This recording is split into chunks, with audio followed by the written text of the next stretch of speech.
오늘은 민수기 12장 보겠습니다. 자, 지난주까지 본 걸 한번 보면, 자, 시내산에서 준비하는 것이 1장 1절부터 10장 10절까지라고 말씀을 드렸고, 준비 상황을 보면 행군 체제를 갖추고, 그 다음 이스라엘 백성들한테 정결 준비를 시킨 다음, 그 다음 예배를 드리고, 그리고 나서 행군 준비를 완료하게 되어집니다.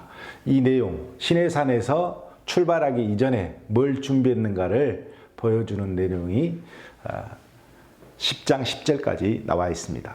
그 다음 이제 광야에서 출발해서 광야에서 무슨 사건이 있었는가를 이제 기록해 놓았는데 10장 11절부터 25장 18절까지가 광야에서 무슨 사건이 있었는가를 보여주는데 이 기간이 바로 38년 3개월 10일이 소요되는 기간이라고 보시면 됩니다. 그래서 광야의 모든 사건은 바로 이 기간 안에 들어있는 38년 3개월 10일 동안 소요된 그 내용들 안에 들어있는 내용이 25장 18절까지입니다. 자, 먼저 무슨 일이 있었냐? 다베라 원망 사건이 있었고, 이 원망 사건과 함께 만나 불평, 지난주에 봤던 만나 불평 사건이 있었고, 하나님께서는 이 두 사건 모두 다 징계하셨는데, 징계하시기 전에 70명의 장로를 주셔서 모세 혼자 감당하는 일을 분산시키는 그런 사건이 있었고, 그 다음 메추라기를 주어서 그들이 탐욕에 대해서 하나님께서 심판하시는 장면이 등장합니다. 오늘은 모세 비방과 그리고 12 정탐꾼 사건을 우리가 살펴보려고 합니다. 먼저 모세 비방 사건부터 12장 1절에 보겠습니다. 자, 모세가 구스 여자 하나를 취하였다, 이렇게 기록이 되어 있고, 미리암과 아론이 이 것에 대해서 비방하겠습니다. 자, 비방이라고 하는 단어를 보면 여성 명사로 사용이 되어 있기 때문에 결국은 미리암이 주도했다라는 것을 쉽게 알 수 있습니다. 자, 뭘 비방했을까 보면 선민 의식을 기초로 한 비난이었을 것이다라는 것이 예상되어집니다. 왜냐하면 구스 여인이었기 때문에 그렇고, 그런데 이 사람들이 뭐라고 말하냐면 여호와께서 우리와도 말씀하지 아니하셨느냐 하며 이렇게 되어 있습니다. 그러니까 이 구스 여인을 빌미로 해서 어디까지 갔냐면 바로 모세가 가지고 있는 하나님과 이스라엘 백성의 중보적인 역할을 담당하고 있는 여기에 끼어들어서 우리도 그 중보적인 역할을 감당할 수 있는 충분한 어떤 자질을 가지고 있다, 이렇게 비난하며 틈새를 노리게 된 거죠. 이때 하나님께서 이렇게 말씀하십니다. 3절에 보면 모세는 온유함이 지면의 모든 사람보다 더하더라, 이렇게 말씀을 해 주십니다. 여기서 온유함이라고 하는 것은 핍박을 받음, 가난함, 낮고 비천함, 이런 뜻을 가지고 있습니다. 온유함이 다른 것이 아니고 핍박을 받고 가난하고 낮고 비천한 그런 어떤 마음을 모세는 가지고 있다.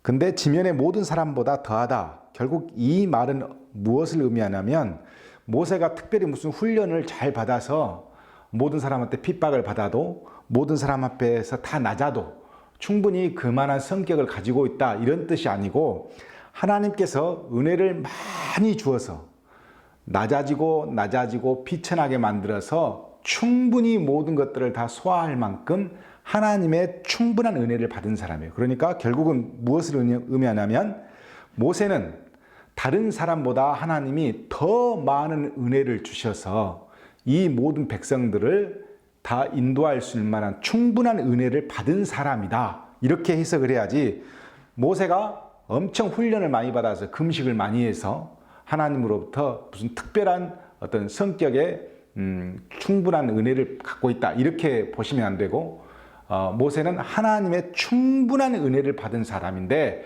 다른 사람이 받은 은혜보다 더 많은 은혜를 받은 사람으로서 여호와께서 너희 세 사람 회막으로 나오라, 이렇게 말씀을 하십니다. 그리고 나서 강림하사 장막문에 서시고 선지자가 있으면 나 여호와가 환상으로 나를 그에게 알리기도 하고 꿈으로 그와 말하기도 하거니와 모세와는 그렇지 아니하니 내 온 집에 충성함이라. 그렇게 말씀하시고 8절에 내가 대면하여 명백히 말하고 여호와의 형상을 보거늘 모세 비방하기를 왜 두려워하지 아니하느냐, 이렇게 하나님께서 말씀을 해주십니다. 선지자들과 하나님께서 소통하셨을 때는 꿈과 환상과 계시로 하셨지만 이 모세하고는 대화를 하셨다는 겁니다. 이게 굉장히 중요하고, 꿈과 환상과 어떤 계시는 일방적인 하나님의 은혜였다면 모세는 그 은혜 위에 자기의 마음을 하나님과 이야기하고 나눌 수 있는 충분한 소통을 갖는 그런 은혜를 가지고 있는 사람이었기 때문에 그렇게 비방하는 것을 왜 두려워하지 않았느냐, 이렇게 묻게 된 것입니다. 10절에 미리암은 나병에 걸려 눈과 같이 되었고, 아론은 11절에 보면 우리가 어리석은 일을 하여 죄를 지었으나 그 벌을 우리에게 돌리지 마소서 하면서 회개하는 장면이 나옵니다. 그러자 12절에 보면 그가 살이 반이나 썩어 모태에서부터 죽어서 나온 자같이 되지 않게 하소서. 그러니까 굉장히 심한 나병에 미리암이 걸리게 되었고, 그래서 결국 모세가 그것을 놓고 중보 기도를 하면서 고쳐주기를 원했더니 하나님께서 14절에 보면 그를 진영 밖에 이레 동안 가두고 그 후에 들어오게 하라, 이렇게 명령을 내렸는데 이곳이 하세롯이었다, 이렇게 기록이 되어 있습니다. 아주 중요한 또 하나가 뭐가 나왔냐면 이 이후 미리암은 성경에 등장하지 않습니다. 그러니까 결국은 어떤 의미를 우리가 여기서 볼 수 있냐면 모세를 비방한 사람은 아론과 미리암이었는데 미리암이 주도한 미리암이 회개하지 않았고 아론은 회개를 했습니다. 회개를 한 아론은 하나님께서 사용하셨지만 회개하지 않는 미리암은 하나님께서 그 이후 미리암을 사용하지 않으십니다. 보면 그 점이 굉장히 우리에게 주는 치사가 많고 나중에 이야기하겠지만 지도자가 충분히 하나님으로부터 은혜를 받아서 중보적인 역할을 감당할 수 있을 만큼 선지자의 역할을 감당했죠. 미리암은. 그런 사람이 이렇게 되어진 데는 의미가 있다 하는 것을 뒤에 좀 더 살펴볼 수 있도록 그렇게 하겠습니다. 중요한 것은 모세가 기도해서 이 미리암이 다시 공동체 안으로 들어올 수 있었다. 이제 13장으로 가면 12정탐꾼 사건이 등장하게 되어집니다. 자, 1절에 보면 여호와께서 가나안 땅을 정탐하되 각 지파 중에서 지휘관된 자 한 사람씩을 보내라, 이렇게 되어져 있습니다. 자, 신명기 1장 22절에 보면 이런 내용이 등장합니다.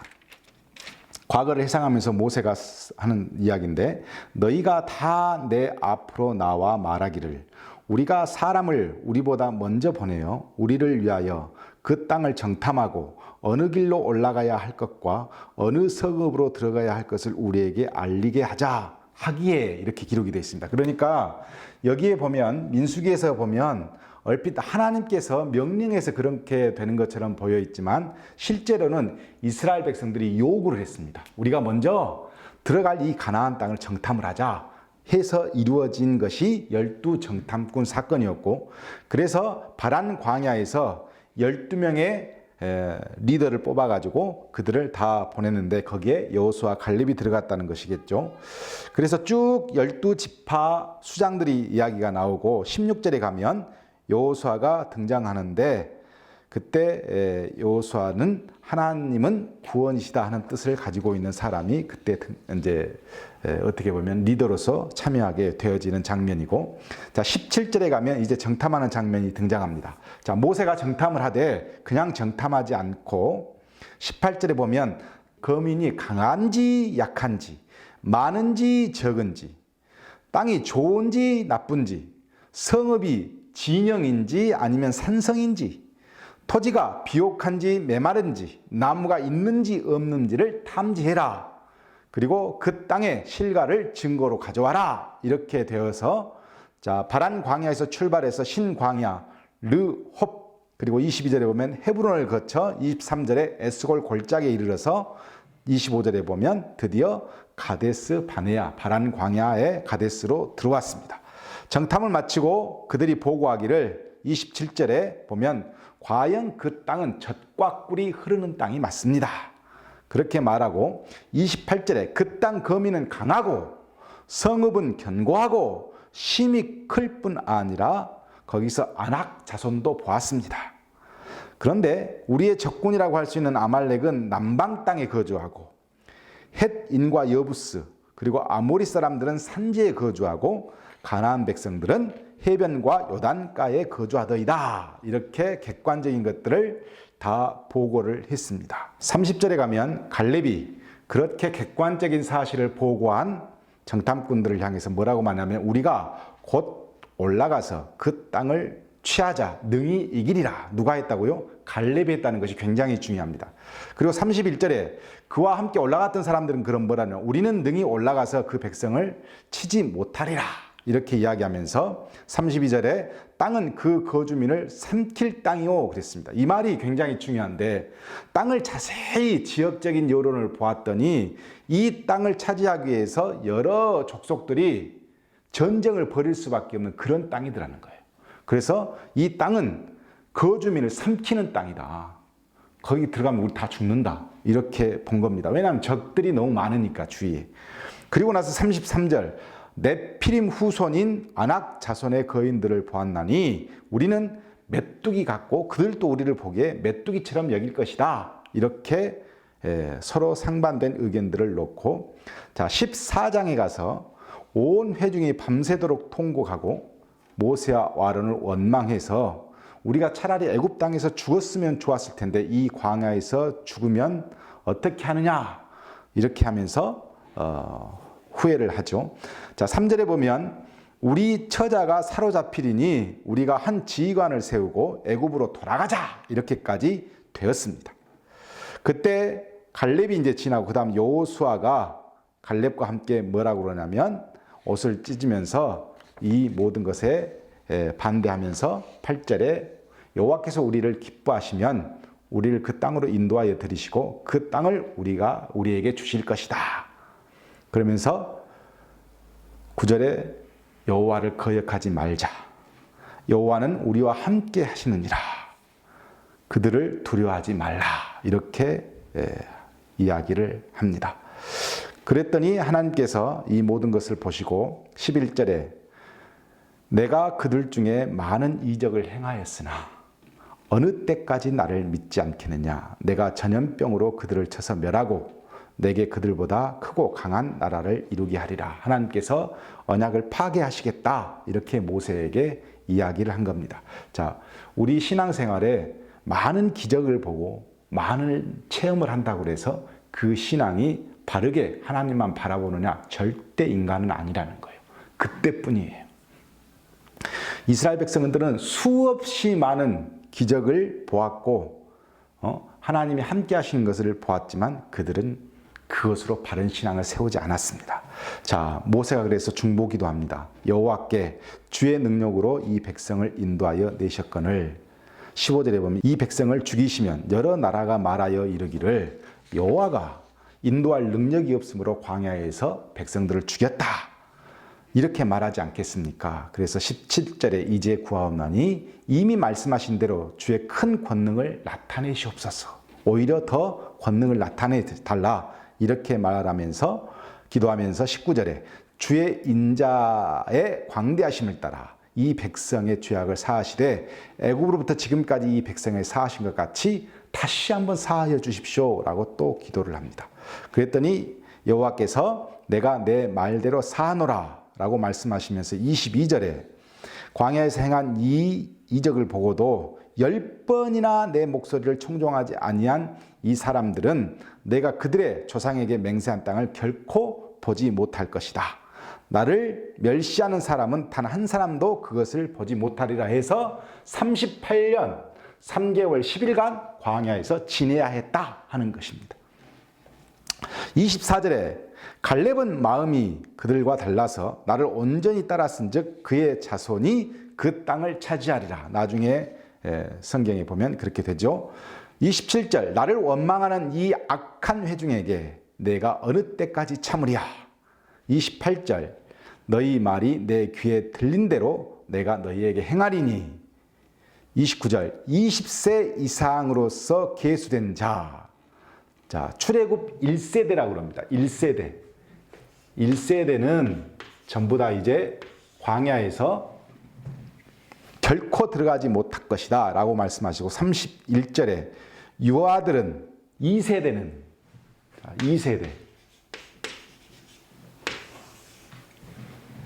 이 2세대는 내가 인도하여 드리리니 땅을 보려니와 너희의 시체는 광야에 엎드러질 것이다. 그러나 33절에 자녀들은 40년을 광야에서 방황한 자가 될 것이다. 그제서야 34절에 보면 내가 싫어하면 어떻게 되는지 알 것이다.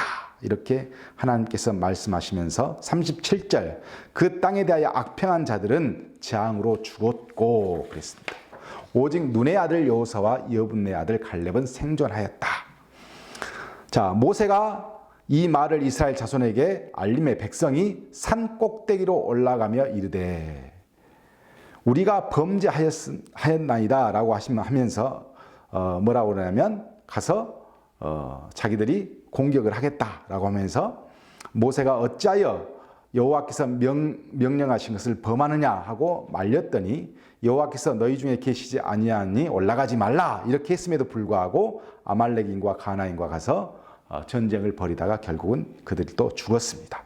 그리고 44절 그들이 그래도 산 꼭대기로 올라갔고 여호와의 언약궤와 모세는 진영을 떠나지 아니하였고 그들은 그렇게 해서 죽고 호르마까지 그 고통이 이르게 되었다. 이런 내용들이 오늘 이야기입니다. 다 중요한 것은 여기까지 보았는데요.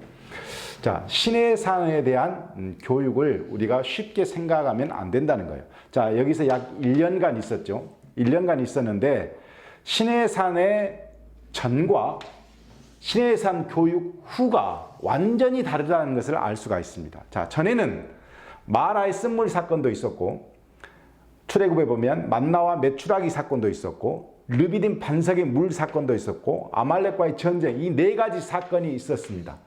있었으면서 하나님께 원망도 하고 불평도 하고 온갖 못된 짓을 다 했으나 단 한 번도 하나님은 징계하지 않습니다.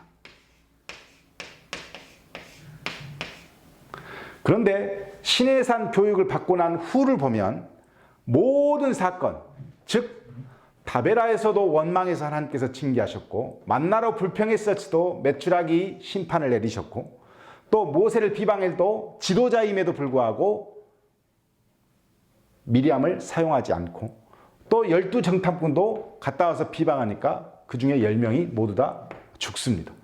자, 왜 하나님은 시내산 교육 이전과 이후가 이렇게 다를까? 이것이 은혜라는 겁니다. 은혜. 은혜를 받은 자가 은혜 받은 만큼 하나님께서 요구하신 것을 따르지 않으면 하나님은 반드시 그에 대한 징계가 있다라는 것을 우리는 기억해야 한다는 겁니다. 자, 우리가 이런 말 자주 하죠. 믿음이 먼저냐 행함이 먼저냐. 자, 믿기 전에는 믿음이 먼저예요. 그러나 믿고 난 다음에는 행함이 먼저예요. 이게 뭐냐면 은혜를 받은 사람이 은혜만큼 행하지 못하면 반드시 하나님은 그에 대해서 징계하시는 분이다. 이걸 알아야 되는 겁니다. 그런데 우리가 늘 생각하기를 하나님 무조건 용서하시는 분, 하나님은 무조건 우리의 부탁을 들어주시는 분, 우리의 연약함을 채워주시는 분으로만 알고 있지만 그러나 하나님은 은혜를 주시고 그 은혜에 대해서 반드시 은혜만큼 요구하시는 분이시라는 것을 우리가 두렵고 떨리는 마음으로 기억해야 한다는 것을 너무너무 잘 보여주는 장면이고 시내산 교육은 그래서 중요하다. 그래서 우리가 10년, 20년 교회 다니는 것, 내가 직분을 갖고 있는 것, 또 하나님 앞에서 어떤 일을 하는 것, 내가 교육을 받았다면 그 교육만큼, 받은 만큼, 은혜만큼 하나님 앞에 봉사하는 것이 우리 그리스도인의 모습이다라는 것을 보여주고 있습니다. 오늘은 여기까지 하겠습니다.